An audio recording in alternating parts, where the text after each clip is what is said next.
زندگی آسان نہیں ہوتی، اسے آسان بنایا جاتا ہے، کچھ صبر کر کے، کچھ برداشت کر کے اور بہت کچھ نظر انداز کر کے۔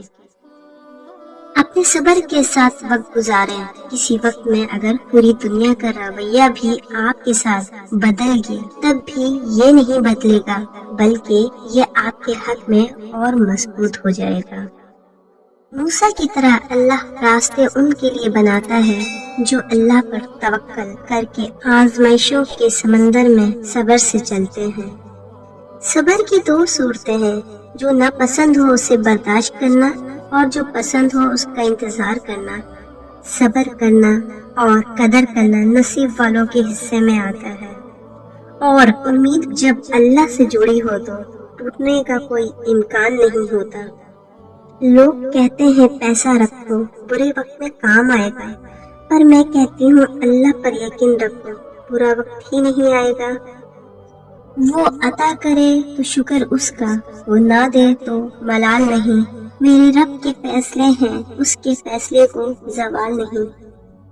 کچھ آزمائش اور مشکلات ایسی بھی ہوتی ہیں جن کے ختم ہونے پر انسان کو احساس ہوتا ہے کہ وہ زحمت نہیں، رحمت تھی۔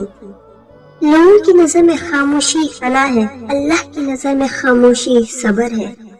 جو برداشت کرنے کا فن جانتا ہو وہ شخص زندگی کی کوئی جنگ ہار نہیں سکتا۔ جو بارش میں 7 رنگوں کی دھنک دکھا سکتا ہے، دکھ و سکھ میں بدلنا اس کے لیے کیا مشکل۔ صبر کرنا سیکھ لیں، اللہ سب جانتا ہے، وہ جانتا ہے آپ کب کن وقتوں سے گزرے ہیں۔ یقین کریں وقت بدل جائے گا، کیونکہ تبدیلی کائنات کا اصول ہے۔ اللہ کی محبت وہ طاقت ہے جو صبر، توکل، خوشی اور لوگوں کے بنا جینا سکھا دیتی ہے۔ آپ کے ارد گرد کوئی مجبور اور پریشان حال یا مصیبت زدہ ہے تو مت سمجھیں یہ اس کی آزمائش ہے، یہ آپ کی آزمائش بھی ہو سکتی ہے۔ صبر کر لیں عین ایسے جیسے روزہ رکھ لیا، اس تسلی کے ساتھ کہ مغرب کی اذان ہو ہی جانی ہے۔ ضروری نہیں کہ کسی کی بد دعا تمہارا پیچھا کرے، بعض اوقات کسی کا صبر بھی تمہاری خوشیوں کی راہ میں رکاوٹ بن سکتا ہے۔ جو شخص صبر کرنے کی کوشش کرے گا اللہ تعالیٰ اس کو صبر دے گا، اور صبر سے زیادہ بہتر اور بہت سی بھلائیوں کو سمیٹنے والی بخشش اور کوئی نہیں۔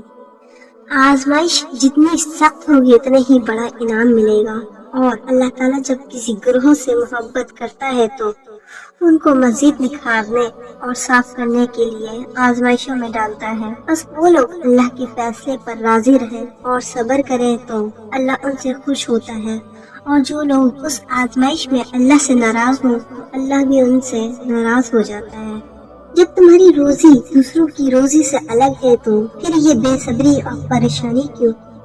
صبر میں کوئی مصیبت نہیں اور رونے میں کوئی فائدہ نہیں۔ اگر صبر نہ ہو تو تنگ دستی یا بیماری وغیرہ ایک عذاب ہے، اور اگر صبر ہو تو کرامت اور عزت ہے۔ صبر زندگی کے مقصد کے دروازے کھولتا ہے، کیونکہ صبر کے سوا اس دروازے کی اور کوئی چابی نہیں ہے۔ اگر لوگوں کو صبر اور تحمل کی عادت ہو جائے اور وہ واقف ہو جائے کہ صبر کا پھل کتنا میٹھا ہوتا ہے تو انسانی زندگی ہزار تلخیوں سے پاک ہو جائے۔ وہ مسلمان جو دوسروں کے ساتھ مل جل کر رہیں اور ان کی طرف سے آنے والی تکلیف پر صبر کرے، ایسے مسلمان سے بہت بہتر ہے جو نہ تو مل جل کر رہے اور نہ ان کی تکلیف پر صبر کرے۔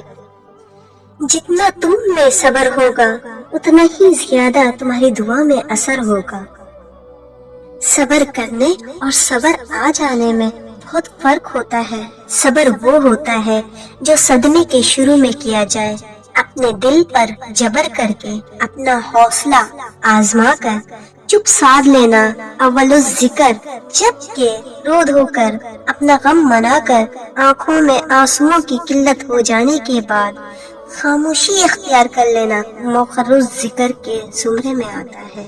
صبر کوئی کوئی کرتا ہے، صبر ہر ایک کو آ جاتا ہے۔